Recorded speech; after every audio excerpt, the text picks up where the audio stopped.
So you're very welcome to the Dublin Buddhist Centre, to this online course. So I'm Nyanadara, and I'm going to be teaching the course over the next 8 weeks. And like I was just saying, it's really good to see some familiar faces, and also really good to see some brand new faces. Yeah, so this course is called Life with Full Attention, and it's a course on Buddhist mindfulness. So this evening, what we're going to be doing is, first of all, I'll introduce mindfulness. I'll talk a little bit about the course, and we'll also do a little bit of mindfulness practice. We'll do some meditation, and then we'll introduce ourselves in home groups. So an important aspect of the course is we're going to be meeting with the same 5 or 6 people every week, and that'll give us just a chance to connect with the same people, and also just talk about our practice, create a few connections during the course of the 8 weeks. So yeah, so that's a really important aspect of the course, and you'll meet those people soon. Then we'll have a break, and then I'm going to introduce our theme for this week. And each week there'll be a particular focus, a particular theme, and then there'll be some practice to do during the week, and I'll introduce the practice at the end of the evening. So each evening will look a little bit like that. There'll be a chance to review your practice with your home group. There'll be a chance to do some practice together. We'll hear a little bit about the theme, and then we'll set up our practice for the following week. So just a few points about Zoom, about this online format that we're using. If you're on a computer, you've got 2 ways of looking at the screen. You can either see what's called gallery view, which means you see all the people on the call, or at least one screen width, which I think is about 20 or 25 people. Or you've got speaker view, which you'll just get the person who's talking. So that's mostly going to be me. So you'll just see me.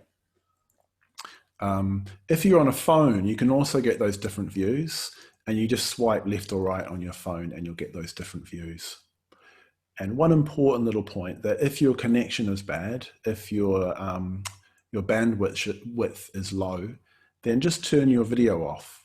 And if you do that, you'll find an improvement in the sound. Yeah, so it is lovely to see you, because I can actually, it's really nice to be able to see who I'm speaking to. But if you need to, you can turn your own video off, and that does improve your the clarity of the sound. So just a few words about the course itself. So like I said, we're going to be exploring what mindfulness is, what it means, how you practice it. And the emphasis on the course is very much on home practice.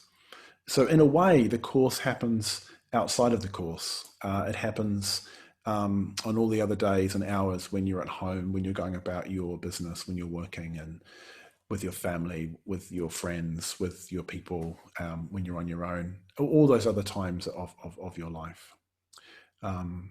So what these sessions are about, these online sessions each week, they're about setting intentions for the week that's to come, and then reviewing how we got on. Yeah, so reviewing, setting intentions, and also hearing something about the theme of mindfulness. I mentioned the home groups already. So each week we'll have a home group with about 5 or 6 people in it. And there'll be somebody there who's a team member, and they'll be kind of facilitating the groups. And the team members all know who they are. Most of them have got team written on their name. And so you'll know that there's somebody there who knows what's going on, and who can keep an eye on the time and so on, and also just help you discuss the things that we're going to be talking about. And all the team members have got quite a considerable amount of practice under their belt. They're experienced in the practice of Buddhism. They're Buddhists. They're all committed Buddhists, and they've also got a practice as part of that of mindfulness. One thing you might like to do for the course, I'd really recommend this, is get a little journal that you can write in, a book that you can write in. And you can think of it like a kind of little sketchbook. So it's just something to help you develop a continuity between the different sessions of practice that you're going to be doing, and also between these sessions when we're online on a Tuesday evening and the rest of the practice that you're going to be doing during the week. So it can be really handy just to keep it, to jot things down, little ideas, things that worked, things that didn't work, and that'll help you kind of review what's going on as you enter into the course. So hopefully you'll manage to get a copy of the book. So this course is based on a book called Life with Full Attention, which is by an order member, a member of our True Ratna Buddhist order who lives and works in London. And he's a very experienced teacher. I think he's been teaching in that Buddhist Centre there for about 30 years. And he has written this book, and hopefully you've been able to get a copy of it, either a digital copy or a hard copy. If you haven't managed to get a copy, do please let us know if there's any problems there, and we can see if we can help you. So you could email Daniel, who is supporting this course. We'll meet Daniel in a moment. He's the one who's been emailing you with the links and so on for the course. So do read the book. What I'm going to try and do in these evenings is give you the gist of each of the chapters. There's 8 chapters which match the 8 sessions in the course, and it's really worth just reading the chapter. It'll give you a much broader sense of the topic. What I'm going to do, like I said, is just give you the gist of it, try and give you the sort of central point that's being made, and also outline what the practice for that week is. What you'll find in the book is there's absolutely loads in it. There's way more than you can really realistically practice. So don't worry about trying to do everything in the book. Just make sure you do something. So that's what I'll be emphasizing on the courses. Don't worry about doing everything, but just try and do something, and try and do it as wholeheartedly and as fully as you can. But you're really not going to be able to do everything in the book. If I've got one criticism of the book, it's just that there's almost too much in it. Yeah, so don't worry about that. So so at the beginning of the book, if you've had a chance to look over it, there's mention of an interview that was done in the early mid-90s with a man called Dennis Potter. So Dennis Potter was a British writer who wrote for television, and he was highly regarded. And midway through his life, he looks in the video like he's about about 50, maybe in his mid-50s. Maybe he's a bit older, I'm not too sure. But anyway, he got a cancer diagnosis, and when he got the diagnosis, it was much too far along to be treated. So he's basically a man who's speaking, who knows he's going to die, and he's going to die quite soon. It's an interview he did with Melvin Bragg, and he talks basically about awareness. So rather than me talking about what mindfulness is, I'll do that a little bit later on, but I wanted to just give you a bit of a flavor of just the potential for the development of awareness as a human being, and I think he puts that very, very well. So I think it's important just to understand the context. So this is the last interview he did. He did a lot of interviews in his life, and he's talking about what it's like to be a writer, what it's like to know that he's basically facing into the last days and weeks of his life. So I'm just gonna share this, so you'll see a little video popping up on your screen, and you'll see me in a little kind of small box next to that.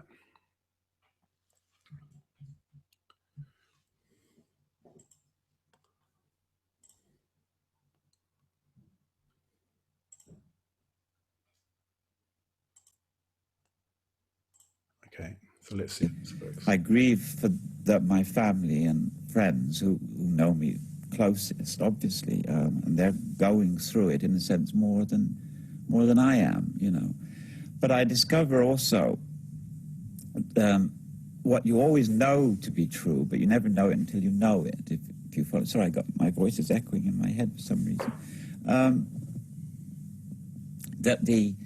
I think it was actually to you that I remember Martin Amis saying something about you reach your 40s or a middle age, and nobody ever tells you. Nobody's ever told you, what it's like. But it's the same about knowing about death. We're the one animal that knows we're going to die. And yet we carry on, paying our mortgages, doing our jobs, moving about, behaving as though there's eternity in a sense.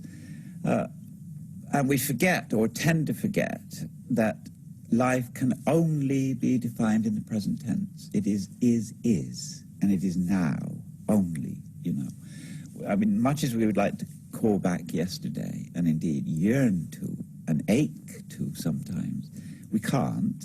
It's in us, but we can't actually, it's not there in front of us.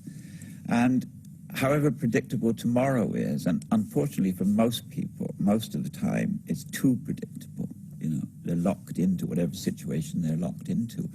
Even so, no matter how predictable it is, there's the element of unpredictable. You don't know. The only thing you know for sure is the present tense. And that nowness becomes so vivid to me now that it's almost in a perverse sort of way, I'm almost serene. I can celebrate life.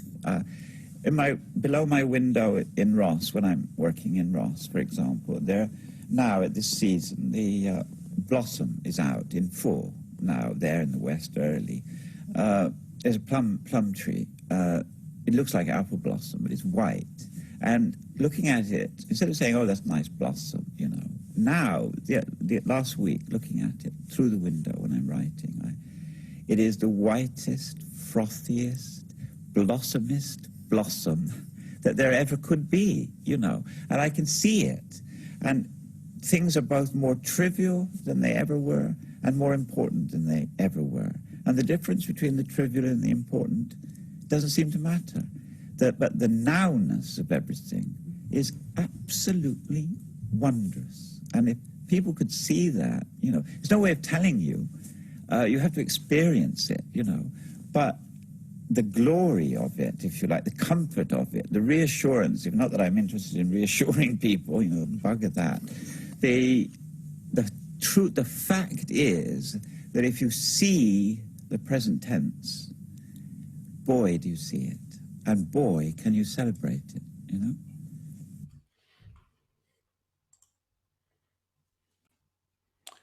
So I wanted to play that because it very beautifully demonstrates what we're trying to cultivate when we practice mindfulness. So there's a number of different things I wanted to draw out of that.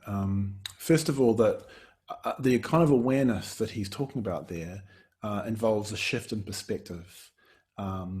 It's not just that you become, he talked a little bit about feeling serene, but it's that the fact that what he perceives in that state of serenity, in that state of being with what's going on in the present tense, as he puts it, is beautiful, is vivid. And this is something natural. It's not something that we force. It's just a part of our humanity that and what's really wonderful, I think, about mindfulness and Buddhism more generally is it's not something that we just have to leave to chance, and it's not something that we have to wait for a cancer diagnosis to develop or to be in that state.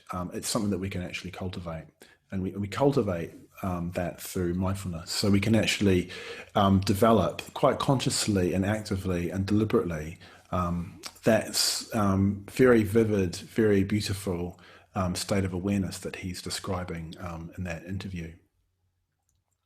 So I wanted to say that because I think, and I wanted to play that video because I think the scope of mindfulness practice, while it includes well-being, it includes the ability to concentrate. It's much deeper than that. It's really about affecting a shift in our perception, a shift both in the way that we perceive the world that we live in, but also the way that we live in the world that we live in, the way that we respond to what we see, to what we hear, to what we taste, to what we feel, the way that we respond to the people that we come into contact with. So that's all included in mindfulness. And the course, as we'll see a little bit later on, engages with all those different aspects. So what we'll do now actually is rather than me talking more about mindfulness, what I thought we could do is actually just do a little bit of mindfulness practice. And really, what we're doing when we're mindful, just to put it really plainly and really simply, is we're paying attention. We're just simply paying attention to what's there in the immediate experience that we're having. And we're going to do that. We do that in a particular way. So in the video there, Dennis Potter was talking about just observing plum blossom and the beauty of the blossom and how blossomy it was. So what we're going to do is just pay attention to our body and just the immediate sensations and experiences that arise in our body. And we're just going to keep coming back to that if we forget to do that. So it's interesting that he, in the video, he talks about forgetting, that we tend to forget. We tend to live in a kind of restricted, or we're kind of locked in to a particular habit of living. So what we're going to do is we're just trying to remember to pay attention to what's happening. And mindfulness practices we'll learn is a matter of just remembering to pay attention over and over again. And as we remember to pay attention, and as we actually pay attention, the momentum to do that builds and it becomes stronger. So I just invite you now just to sit in a comfortable position. Don't worry if you've never meditated before. You don't need to have any special knowledge. I'll guide you through the practice, and you can just have the experience that you have while you're meditating. So I'll just allow a minute or two just of silence, just so you can set yourself up, make sure you're comfortable. We'll sit for about 20 minutes, 15, 20 minutes, which might sound like a long time, but it'll fly by.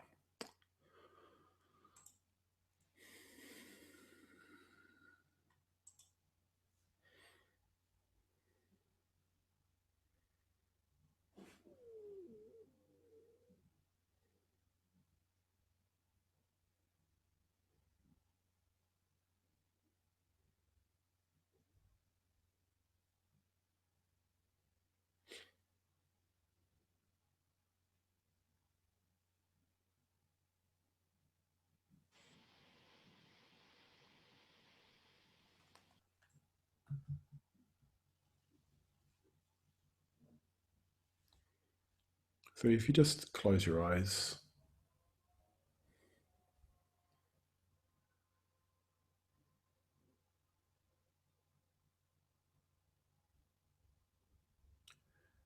and to begin with, just having a sense of where you are. So what's around you, the room that you're sitting in.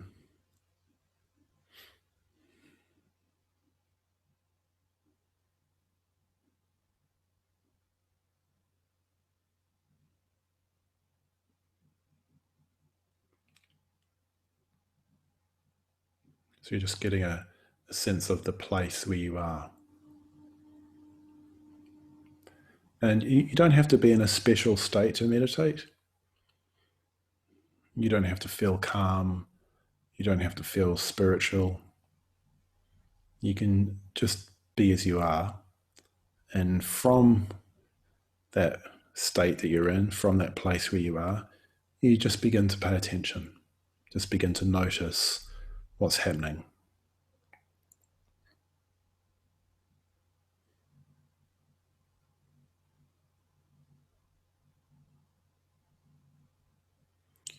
And awareness is a natural human quality that deepens when we pay attention.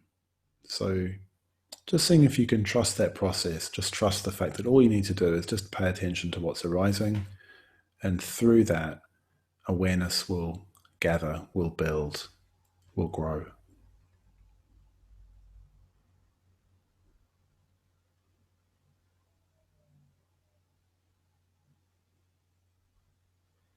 And we'll begin by paying attention to the sensations in our face. So around the eyes and the forehead. And looking for a sense of ease that often accompanies the act of paying attention. So we often notice that we are holding on, that we're gripping, or holding it in ways that we don't need to. So you might notice that in your forehead, in your eyebrows, in your eyes and your temples.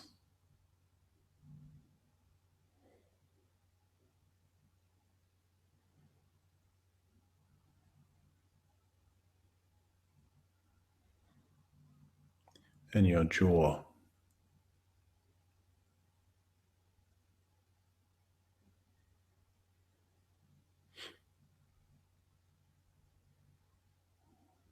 And the cheeks and the mouth.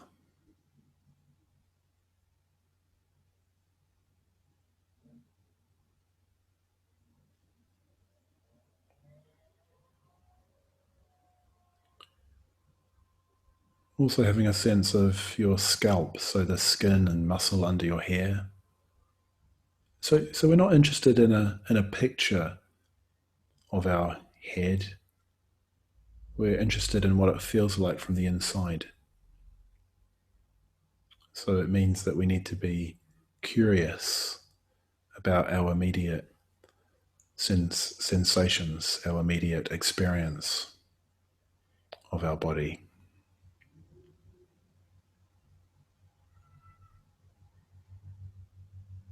Being aware as well of the mouth, so the inside of your mouth. So it'll feel warm, it'll feel wet. There might be the hint of a flavor of what you were eating or drinking recently.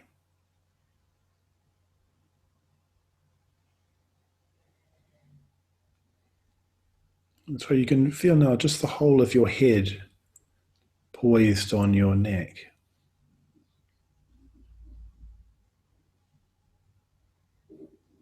And notice the way that your head is resting on your neck, the way that your head is connected to your body through your neck. So can you make subtle adjustments to the way that you're holding your head to make it feel better? Which might mean just tucking your chin in slightly, allowing the back of your skull to move upwards, more as an intention than an act of force.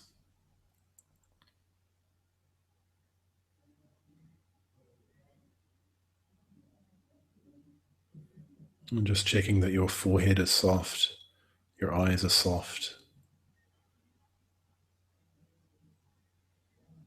And then bringing your attention into your shoulders. So it's as if awareness is now soaking down into your body.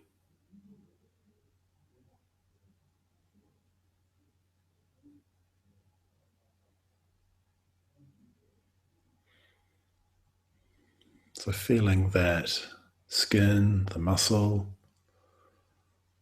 the bone even between your shoulders and the base of your neck. And feeling the weight of your arms as they hang from your shoulders. And just letting that weight draw your shoulders down.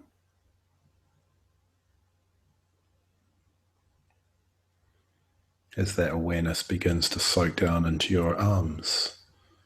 So first of all, your right arm, so the bicep, the upper part of the arm, the elbow, the lower arm between the elbow and the wrist, and then the hand. And you might notice that some parts of your arm and your hand are more vividly alive than other parts. You might find it difficult to locate any sensation at all in your body. So don't worry about that. Just notice that. Just notice the absence of sensation or experience. You know the arm is there, but you might not be able to feel it that clearly.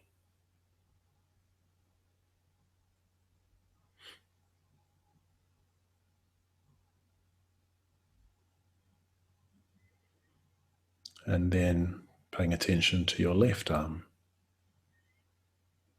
So your upper arm,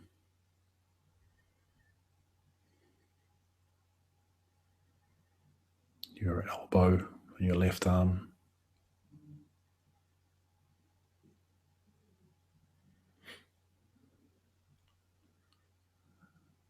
the lower arm,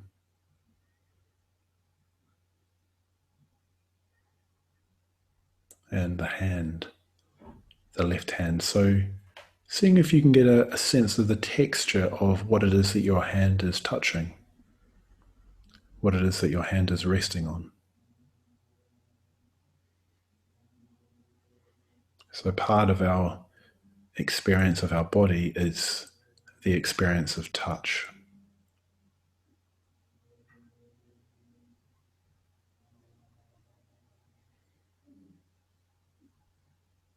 Our hands being particularly sensitive to touch.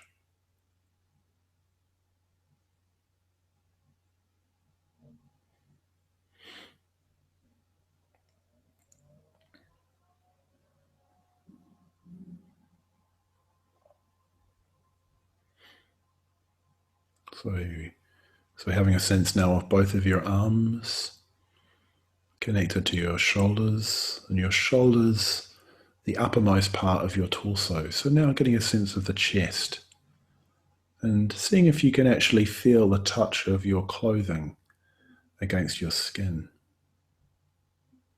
across the surface of the front of your torso, at the top, the warmth in the armpits, the upper back.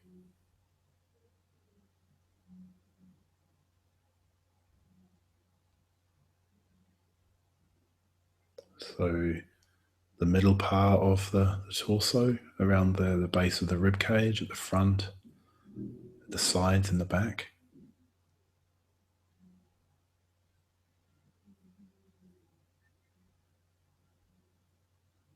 The belly and the waist and the lower back.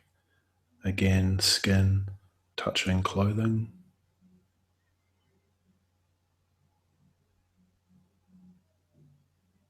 And then the touch of your buttock bones, your pelvis, your bottom against what it is that you're sitting on.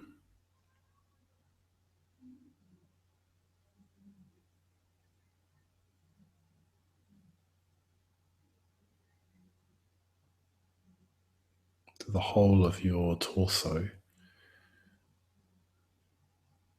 which isn't just exterior, it's not just skin, it's also all the organs within.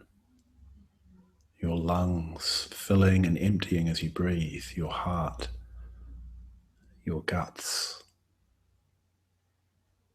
and all the other organs that lie within your body.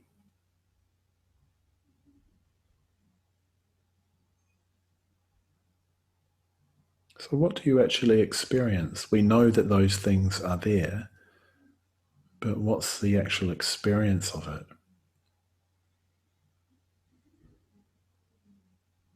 The immediate sensation.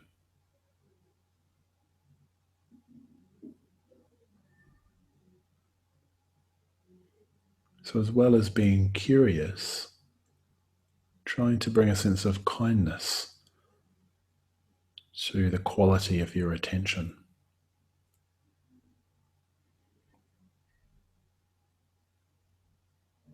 Particularly kindness to the area around your heart,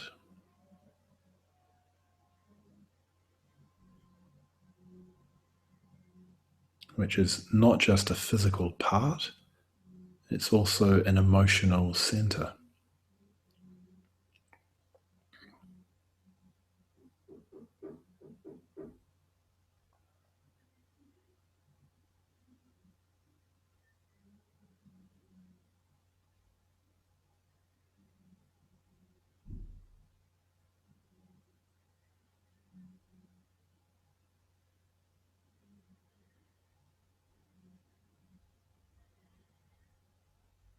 We're just having a sense of that whole central part of your body, your chest, your heart,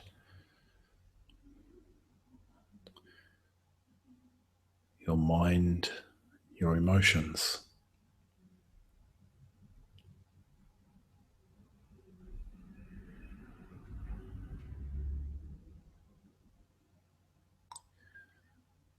And letting that awareness seep down now into your legs,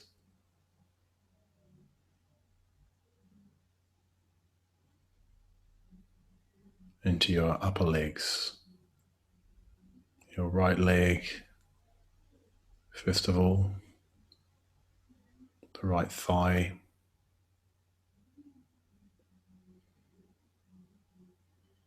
the thigh, the leg being firm because of the bone within, but also having soft parts. Maybe you can feel the back of your thighs against your chair.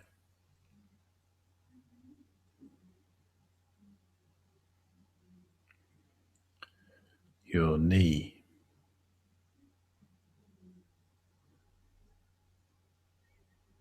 and your lower leg also having firm, rigid parts and soft parts,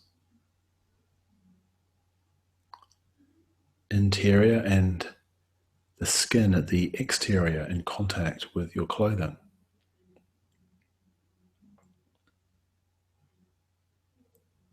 Your feet and your toes, which, like your hands, are very sensitive. Lots of nerves in the feet.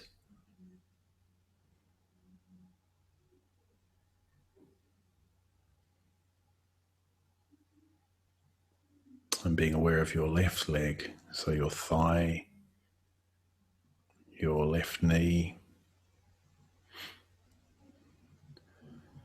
your lower leg, and your left foot.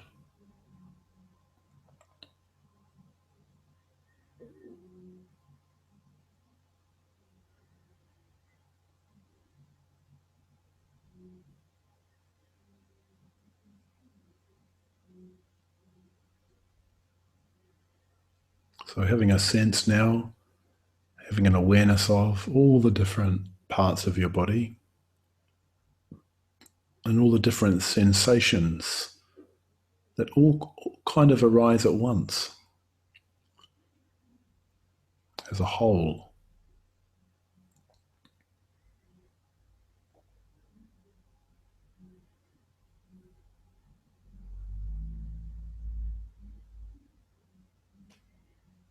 And arising together with the body are thoughts, emotions, impulses.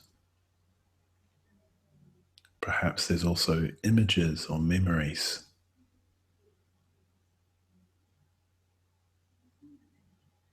So I'm going to stop talking now and just invite you just to be aware of whatever's going on without any particular focus. So we're just sitting with our experience as it is.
So I'll invite you now just to bring the meditation to a conclusion.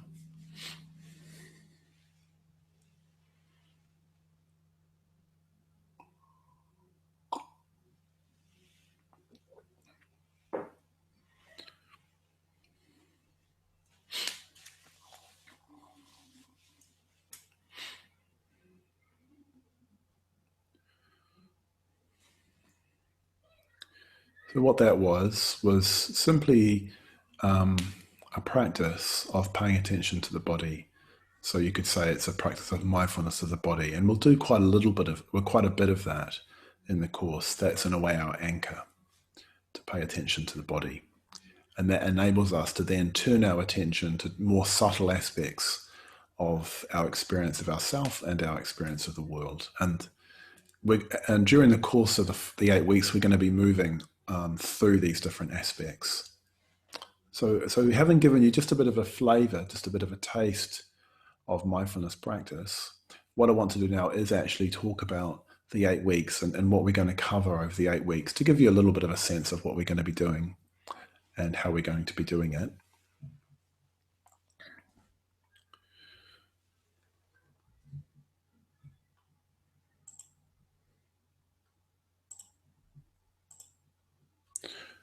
So you should now have on your screen just a thing that says course outline. So the first week, what we're going to be doing is looking at day-to-day mindfulness, which is really what this week is about, is really setting up the conditions to help us be able to be more mindful.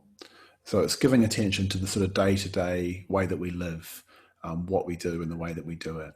So it's very much about laying foundations this week. So looking at day-to-day mindfulness.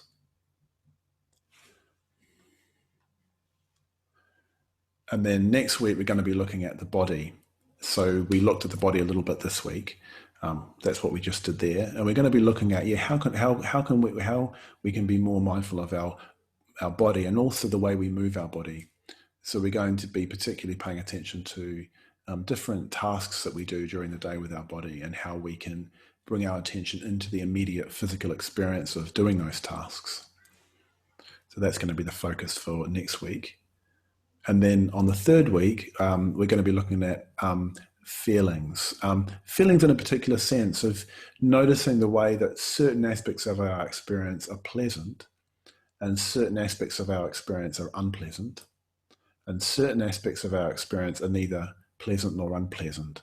And how, if we're not aware of that, we can unthinkingly react to pleasant, painful, or neutral feelings in a way that's not really helpful. It doesn't benefit us. So we're going to be really paying attention to that particular aspect of our experience of ourselves, of feeling.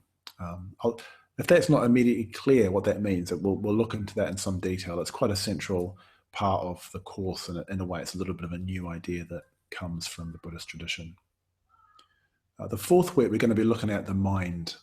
Of just paying much more attention to our mind and what goes on in our mind, what emotions emerge and arise in our mind, what thoughts emerge and arise in our mind. So just getting to know our mind much more vividly and recognizing that the quality of our mental states is the most important factor in terms of determining our overall well-being, the way that we live our life, that everything comes from the mind. So really, paying attention to mind and how the way our mind is, is dependent on the feelings that we have, is a really central focus of the course. So that's week 4.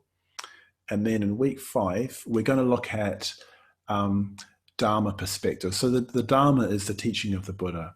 So everything that we're teaching on this course at root is informed by the teaching of the Buddha. There's some other aspects which will come in from other sources, sort of modern teachings from mindfulness that Maitreya Bandhu brings into the book. But the basic view, the basic approach, the basic perspective is the perspective that the Buddha taught 2,500 years ago. That's where all this is coming from. And what we're going to be doing in the 5th week is bringing some of those particular perspectives to bear on what we've noticed in terms of our body, in terms of our feelings, and in terms of our mind. So it's bringing a particular perspective to that and trying to understand it more deeply, trying to understand what's going on in our mind, and the deeper significance of that in more detail. So that's week 5. What we move to in week 6 is we move from being aware of ourself in a way, what's inside of our skin, so to speak, and our skin, to bring an awareness to what's outside. So bringing awareness to our environment. In particular, we're going to be paying attention to nature and art. So nature, if you like, is the natural environment. It's the air, it's the sea, it's forests, it's plants, it's animals. It's those aspects of our own body which correspond to those things, the elements of earth, water, fire, and air, and space in our own body. And also art, which is in a way looking at not just art as visual art, but the arts, and seeing how an awareness of the created environment that we live in also impacts on the way that we are, and how we can come to a truer and more beautiful perception of the world that we're in through those things.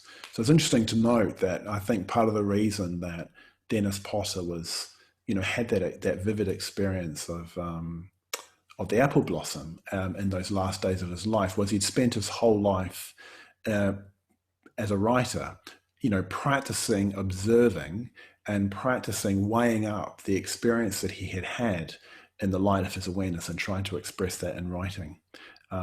So we might not be writers or artists or whatever, but we can all develop that kind of sensibility if we wish to, by exposing ourselves to the arts, to whether it's music or poetry or painting or cinema or literature, novels, etc.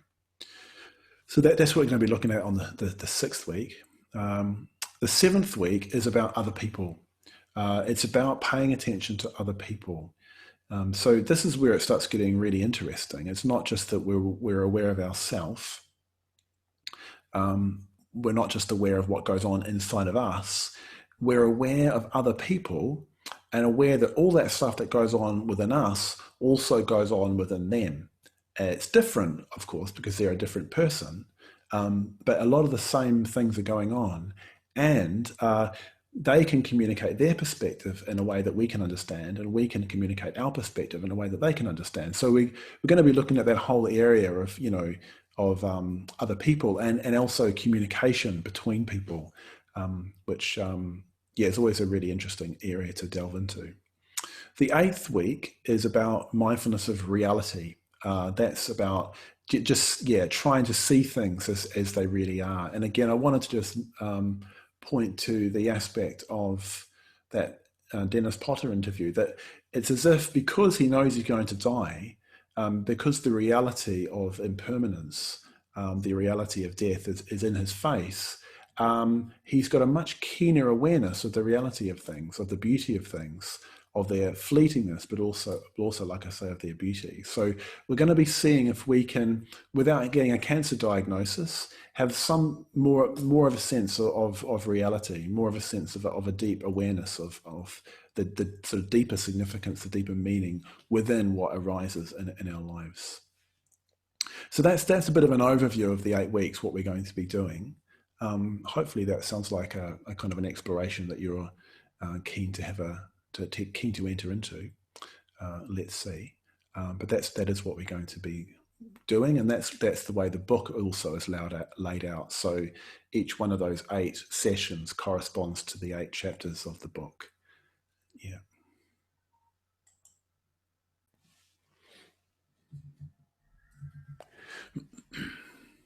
So one other thing about the course is I've just outlined the 8 weeks. It's really important to come along.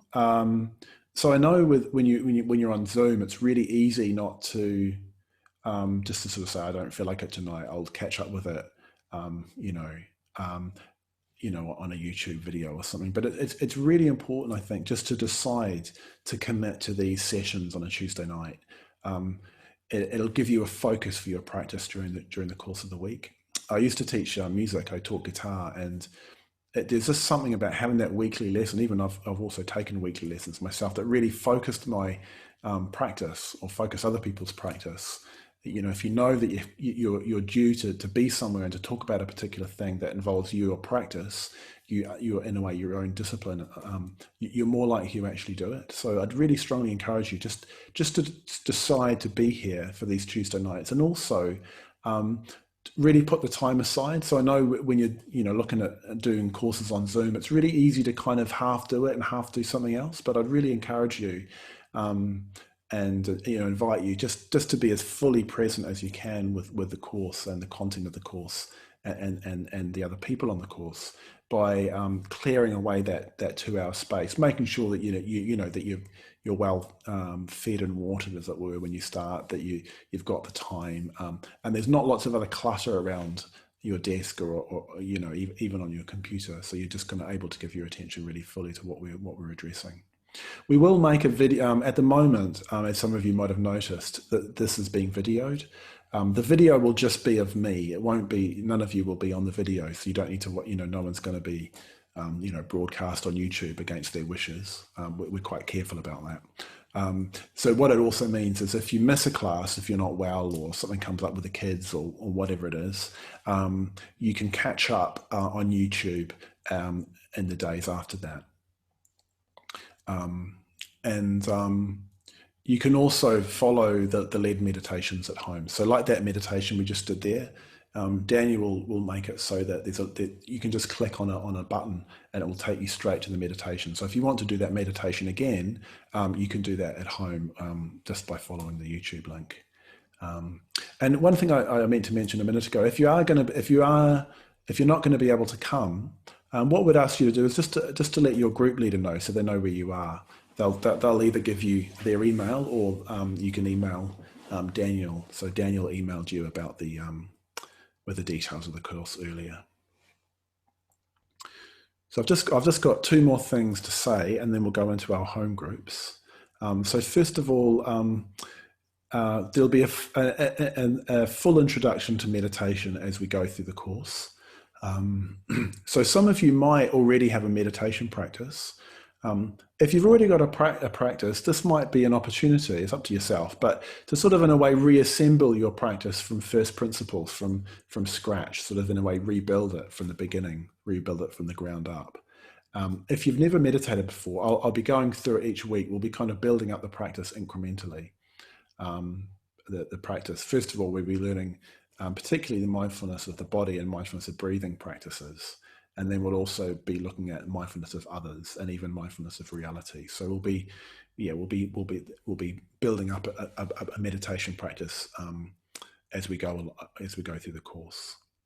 And the course itself is free. So what we're doing at the moment, when this COVID-19 thing hit back in March, we decided we wanted to do all of our events for free because we knew that people would be in financial difficulty. And we also knew that because we're online, we were unrestricted in terms of, first of all, the number of people that we could have on a course, and also we were unrestricted in terms of the physical space that we have here at the Dublin Buddhist Centre. So we just wanted to make the Buddhist teaching, the Dharma, as widely available as we could and enable as many people as possible to participate, and we wanted to do that for free. So we really want to keep that going. So what we're doing at the moment is we're doing a bit of a fundraise along those lines.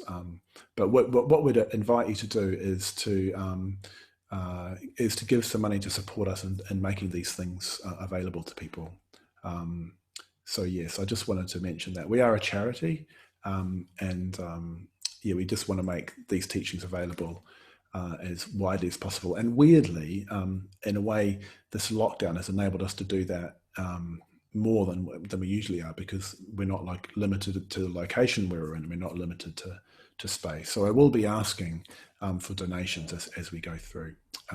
But like I said, the course is free, so you're free to participate. But we're also totally reliant at the moment, and I mean that quite literally. We're totally reliant on people's generosity to continue the work that we're doing. So yeah, what we'll do now is we'll move into home groups. So this is a chance to meet a few other of the people on the course, and we'll be with these same people each week. In your group, you'll have a member of our DBC Life with Full Attention team. So they'll know what to do, and they'll just keep an eye on the time and so on, and keep things moving along. So yeah, so if you can't make any of the weeks, they'll be the person that you email just to give them the heads up so they know where you are and that nobody's kind of missing. It's nice just to kind of just get a sense of kind of cohesion and knowing where everybody is. And just some sort of questions to get you going. So we'll just go around in the groups, and I'd invite you first of all to say your name. I'll just share this. So yeah, say your name. Why did you decide to do this course? So why are you here? And yeah, any responses to the video and what you've heard so far and the meditation practice that we've done. So it'll just be 2 or 3 minutes each. So it'll literally be 15 minutes in the groups.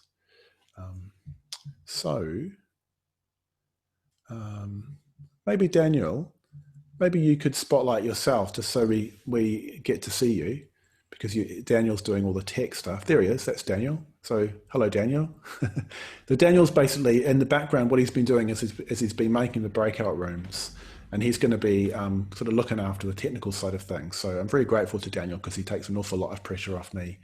And so yeah, so are you ready to roll, Daniel? Yeah, good to go. Okay, folks, so we'll make a start. We'll get on with the second half. The second half will be a little bit shorter this week, but in the following weeks, the second half will be longer. We'll start the break earlier. So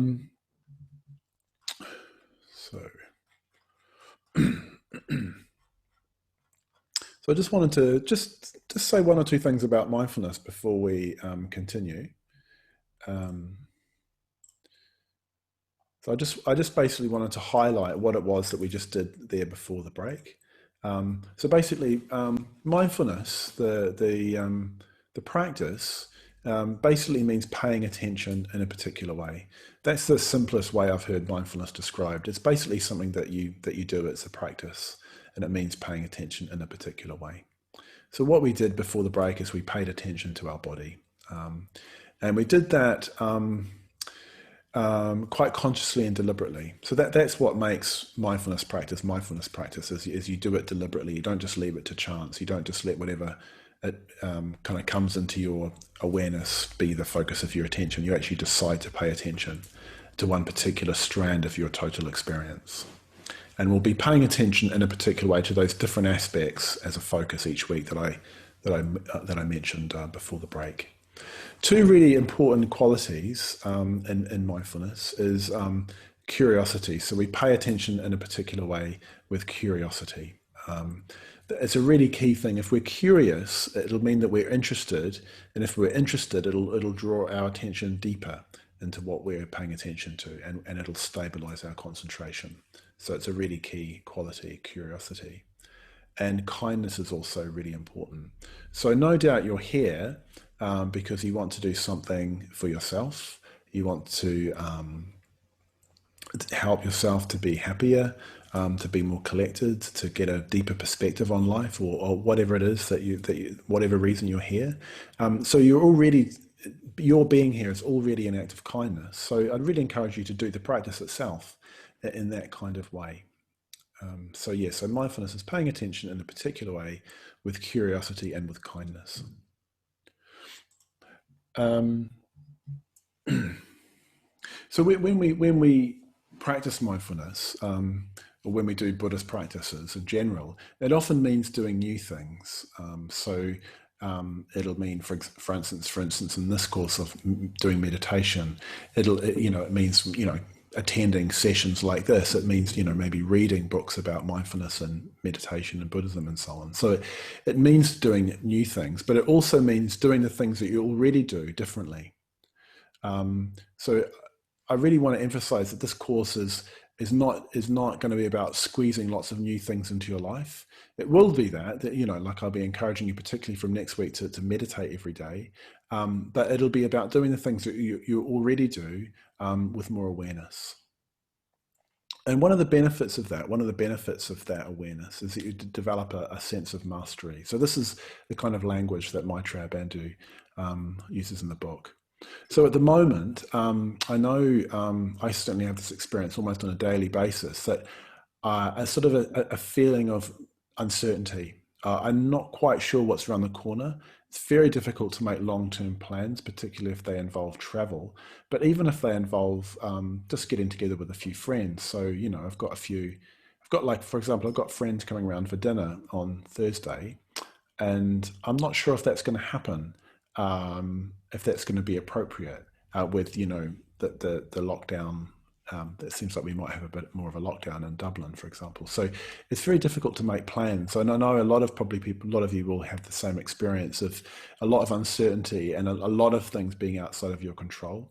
So I think what we're trying to do here with this first week is pay attention to those things which are in our control, the conditions in our life which are that we can have a definite influence on, that we have some agency in, and paying attention to those. And it's amazing if you look after those aspects, then the bigger kind of questions, the bigger challenges are much more manageable. If everything's in a state of chaos, it's much more difficult to respond. But if at least some of the aspects of your life, like, I don't know, even the time you get out of bed in the morning is sort of something that you've got some control over, it's much easier to then respond creatively to those things which you don't have control over. And at the moment, there's probably a lot more of those than we're used to.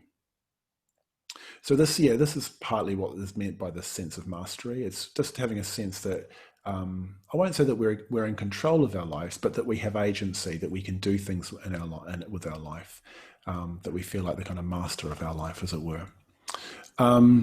So one thing, I'll just give an example about what I mean. So for me, one thing that really makes me feel like I'm kind of on top of things, to put it like that, is when my email inbox isn't like just out of control. When I can see, particularly, this doesn't happen all that often, but I love it when I can see a little bit of white screen underneath the bottom of my inbox. It's not just a long list of emails.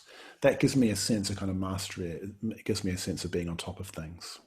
So the reason this is important is that if we feel on top of things, as it were, it's much easier to be mindful. If we feel like we're constantly behind, if we've got too many things to do today, it's going to be much more difficult for us to practice mindfulness. So really a lot of what this week is about in terms of the practice is just setting up the conditions so that it's easier to be mindful. So a lot of it is just really practical things.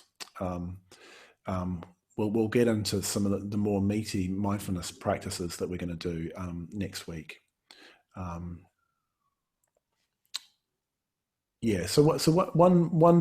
other thing I wanted to mention just under this heading of mastery is completing your cycles. I keep drawing on that Dennis Potter interview just because it's quite rich. But one of the things that he talks about is the moment. He sort of said the nowness of everything is amazing. The isness, everything exists in the present tense. He uses that kind of language. It's really interesting that later on in the interview, he talks about his writing and how he's continuing to write. And he even says that he's driven. It's obvious that he's got things that he wants to say, and he wants to say them before he dies. So there's both this sense of being very present, being very serene. I think he uses that word, but also having a very, very strong continuity of purpose.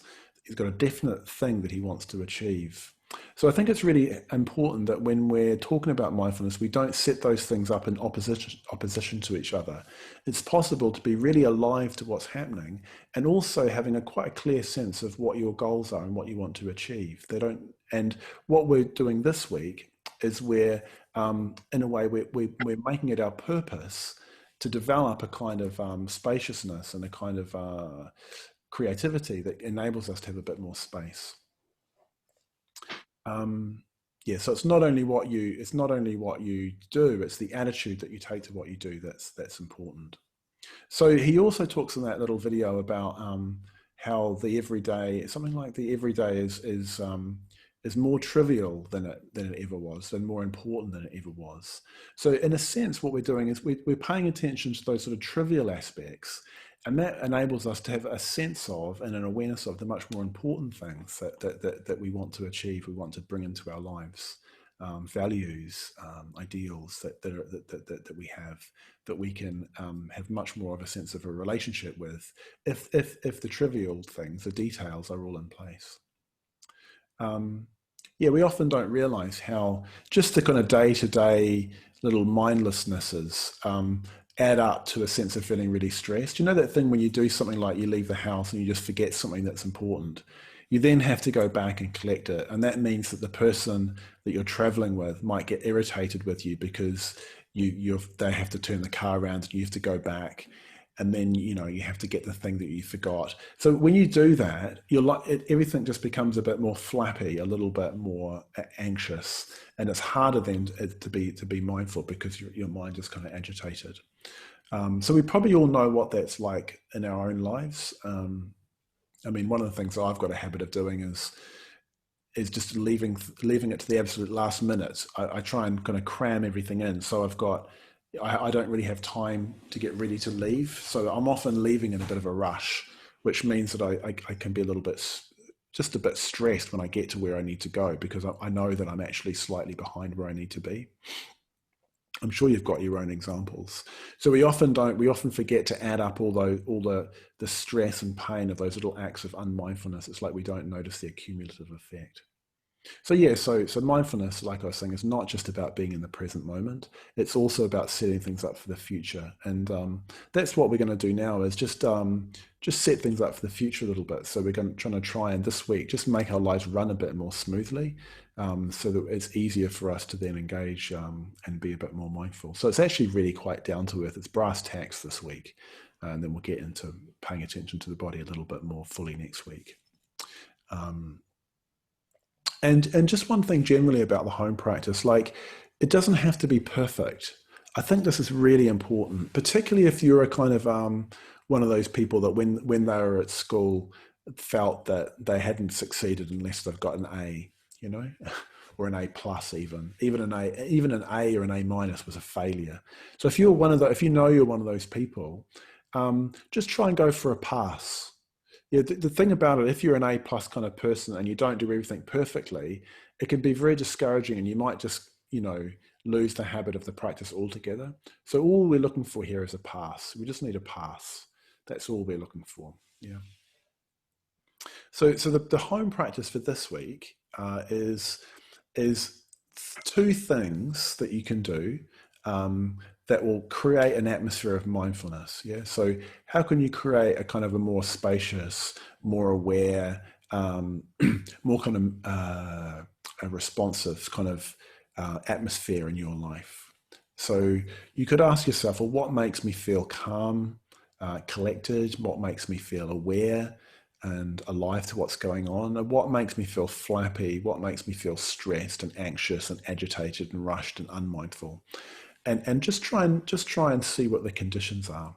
So actually, what I'll do, we've got a little bit of time. So what I'll do is I'll just stop talking for a couple of minutes, and just give you an opportunity just to reflect on that yourself. So what makes you feel calm, collected, aware in your everyday life, and what makes you feel flappy or stressed or anxious or rushed or unmindful? And and then see what you might be able to do this week to help yourself feel more calm and collected and aware. Yeah, so I'll just literally stop talking for 2 minutes and just let you reflect on that question.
You're on mute, You're Nyanadara. muted, Yanadara. Too. Thank you. I'd have to say that all over again. Um,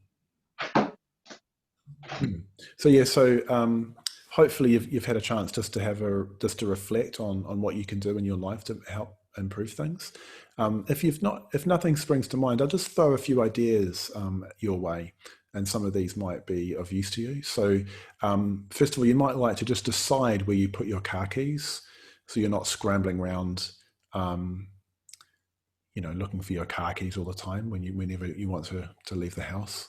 The discipline there is to remember that when you come home, to put your keys in exactly the same place. So that's your mindful action. So it's about mindfulness of things this week. Another thing you can do is aim to leave early. I found this really, really helpful. I should actually do this myself again, is rather than leaving, if I know that let's say it takes me, luckily it takes me 15 minutes to walk to the centre. But I like to leave 20 minutes so that if I run into something or there's some kind of hassle, I'm not going to be late. And it just makes me feel a bit more relaxed.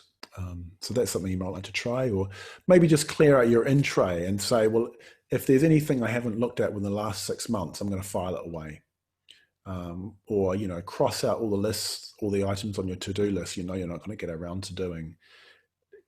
Tidying, I think particularly I'm working at home a lot, and it really makes a difference if there's a lot of clutter in the room that I work in. So I've just been tidying a lot, and even just straightening the books on my bookshelf makes me feel a bit better. Exercise might be something that helps you just feel more on top of things. What you eat, Maitreya Bandhu mentions this quite a bit in the book, just being aware of not eating crap, basically.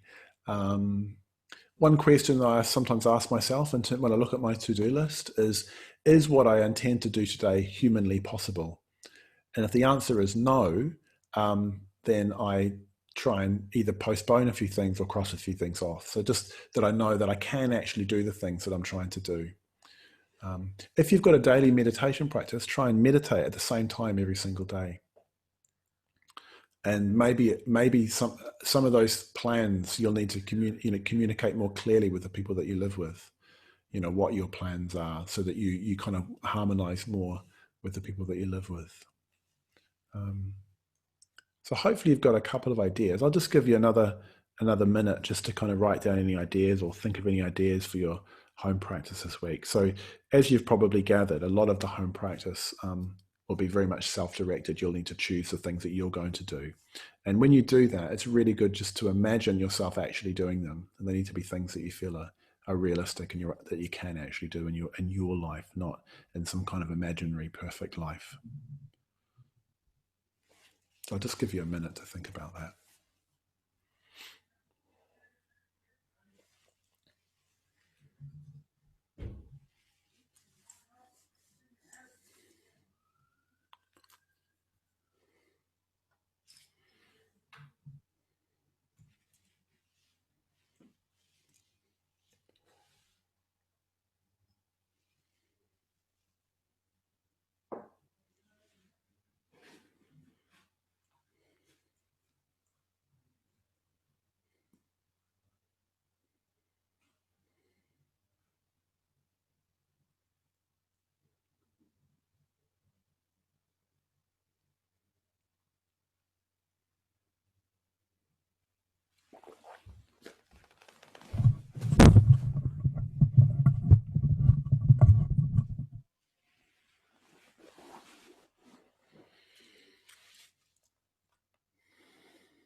Okay, so we'll move on to the next item. So the next thing to practice this week is reducing input. So just to remind you, what we're doing this week is we're creating the conditions for living a more mindful life. And one of the things that makes it really difficult to be mindful is when we're overstimulated and bombarded with information and input. So very often what's happening is we're doing multiple things. We're doing two things at the same time. There's a split between what we're thinking about and what we're doing. So, like for example, eating and reading, or talking to a friend and writing a text or writing an email at the same time, or,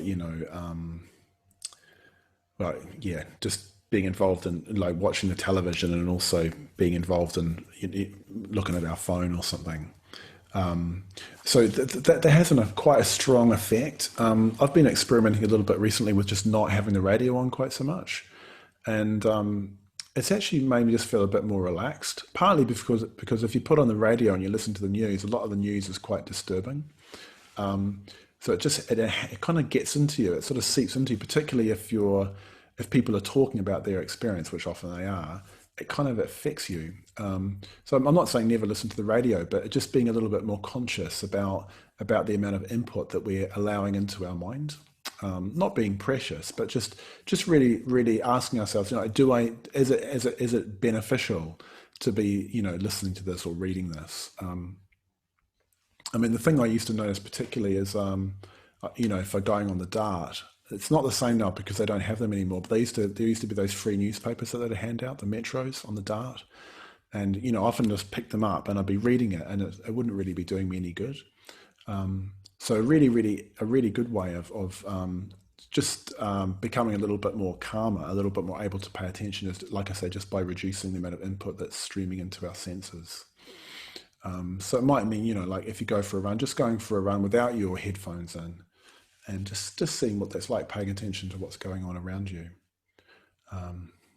There's a lot that could be said about that, but that's the basic gist of it. Is just reducing input.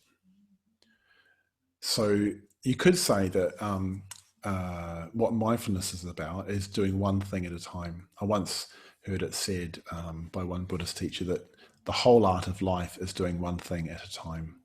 And really that's what life with full attention is about. It's about when we're doing a particular activity, giving ourselves as fully to that as possible, without kind of going overboard. But you can make a big difference even just by particularly being aware of how you use your phone. So it's interesting to note that this book, The Life with Full Attention, if you've had a look at it, or even if you're about to look at it, doesn't include anything much about smartphones because it was published just before smartphones became ubiquitous. So I can guarantee that probably 90% or even 95 or even 100% of you have smartphones. And a smartphone is just like a really amazingly good machine for producing input. But it's also really seductive. And if we're not careful, our smartphone kind of runs our life. We can just end up being habitually sucked into it. So I just really invite you just to sort of bring some attention to how you use your phone. And is the way that you use your phone kind of good for your mental states, good for your mind, good for your ability to pay attention. So there's a few things that you can do with your phone. One thing is just to turn the notifications off. So, when I first got a smartphone, every time I got an email, it would let me know I had an email. And then I'd go, oh, I wonder who's emailed me, and I'd have a look at it. And what I found was I never could quite relax because I was always kind of involved with some other thing somewhere else. In a way, every time you read an email or a text message, when you read it, you kind of go somewhere else other than where you are because you need to think about that person or that you need to think about what you're doing next Tuesday afternoon. So it's really good to have periods where you're not going to be called upon to be interrupted in that way, because it's not just that you're interrupted from what you're doing. Very often with a text message or an email or a Facebook post or something, you're actually brought somewhere completely different. And when that happens repeatedly over and over again, we just start feeling more and more disintegrated. So mindfulness is about drawing ourselves together and not becoming disintegrated. Now, I don't want to kind of just denigrate smartphones because they're amazingly handy things. They're really, really brilliant things. But if we're not careful, we just end up using them in ways which don't benefit us. So again, just an invitation to reflect on just the way we use our phone. So you might like to, for example, just turn it off from time to time. If you're with a friend, just switch your phone off when you're with them, or turn the sound off and leave it in your bag. And just have times when you're kind of on call in that way. Another other things you might like to think about is just limit the number of books that you're reading. Like I know some people have a huge pile of books beside their bed and they kind of dipping in and out of them. So you might go from having 10 books to having 2 books maybe or 3 books. You could decide to have a night when you don't look at anything, particularly now when, I mean, I don't know about you, but I'm spending way more time looking into my computer. And actually, it's a real relief to just close the lid and of my laptop and just go for a walk and just enjoy the spaciousness of not looking at something that's 2 feet in front of my face. You might decide to not eat and watch television at the same time. So again, we'll look at this more in detail next week, but just paying attention to eating and drinking and trying to, if you're going to have a cup of tea, just, have a cup of tea. Yeah, so you might like to, just limit the amount of time you spend surfing the internet. So anyway, I'm kind of starting to go on a little bit. So what I want to do now is just actually give you a bit of time and then just to decide two or possibly 3 ways that you can reduce input this week. And there's more in the book on this. There's more in the book on all the things I've mentioned, but particularly on this. Yeah, so I'll just allow a couple of minutes for you to just reflect yourself about what you might do in respect to this.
Okay, so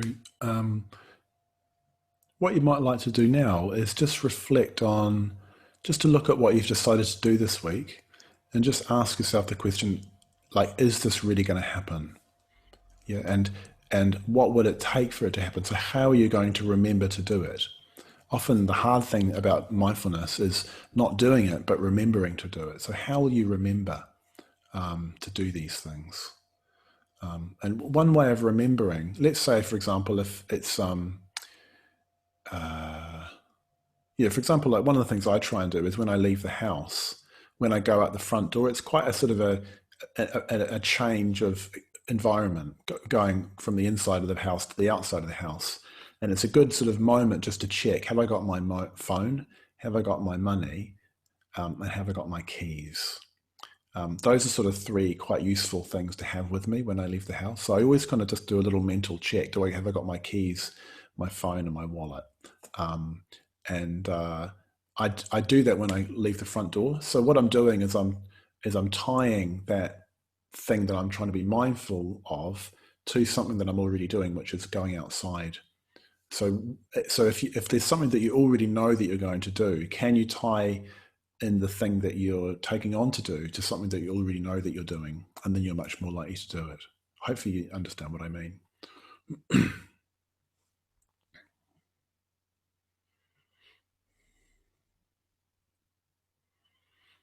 So it's a little bit like, yeah, just both giving yourself a bit of a reality check, and then also, yeah, checking that you've put the conditions in place to remember to do the things that you're undertaking to do.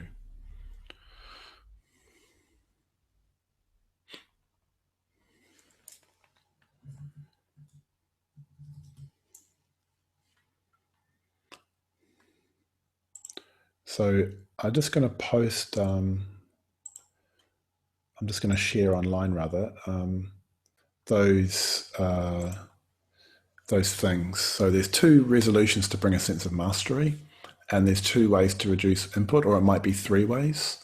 And the third thing is meditation. So if you've already got a meditation practice and it's kind of slipped a little bit, this week might be a good opportunity to kind of freshen it up a bit, freshen up your meditation practice. If you don't have a meditation practice, what you might like to do, I'm going to make this optional this week. From next week, it'll become a little bit more central to the course. But this week, just make the meditation optional, and you could, if you like, just pick up that meditation that we did before the break, and you could do it at home. I'll just leave that to you to make that decision. So the two resolutions to bring a sense of mastery and the 2 ways to reduce input, or the 3 ways to reduce input, are really central to this week. And if you want to do the meditation as well, or if you've already got a meditation practice, if you want to freshen it up a bit in some way, then I'll leave that to you to decide.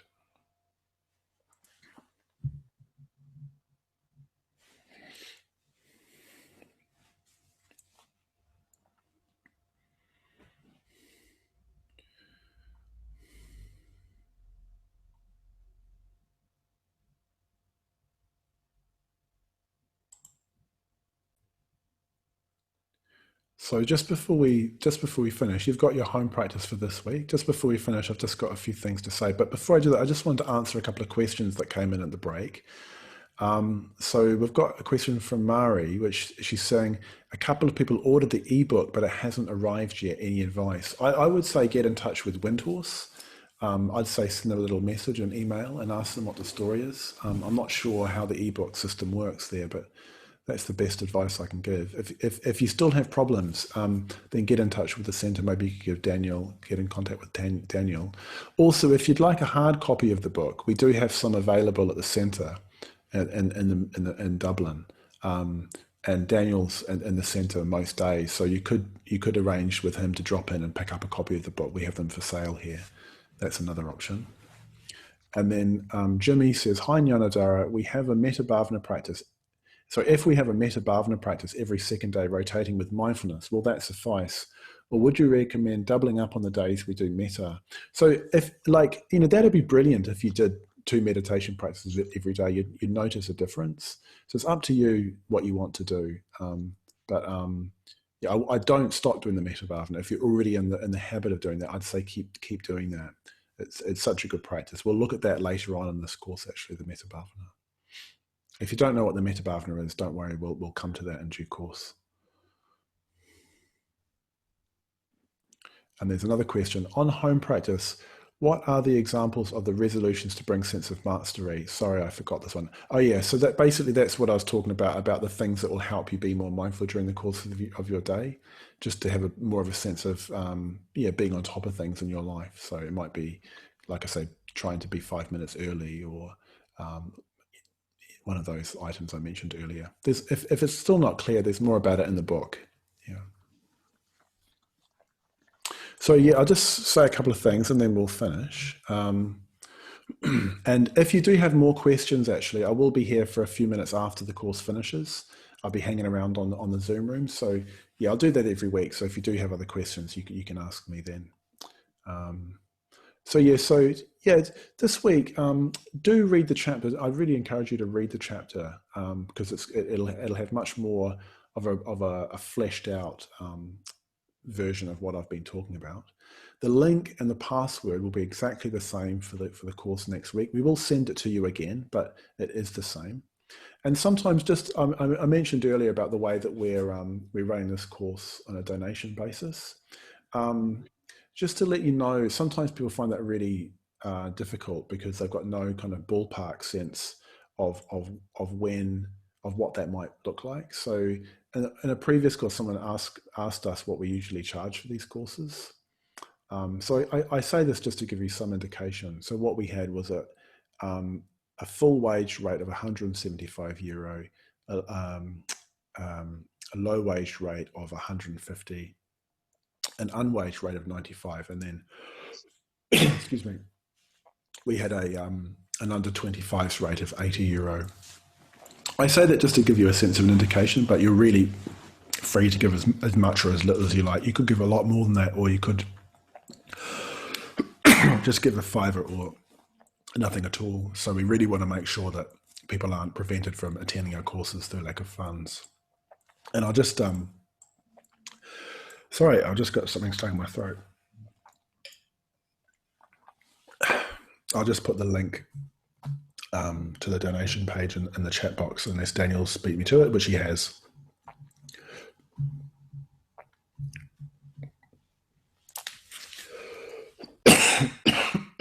Excuse me. Anyway, yeah, so this course will kind of, if that feels like we haven't done very much tonight, it will build as the weeks go on. But what we're doing this week is we're laying a foundation. We'll also send you just to let you know, we'll send you a follow-up email in the next day or two, which will have the link to the video that we've made of tonight, and some other material as well.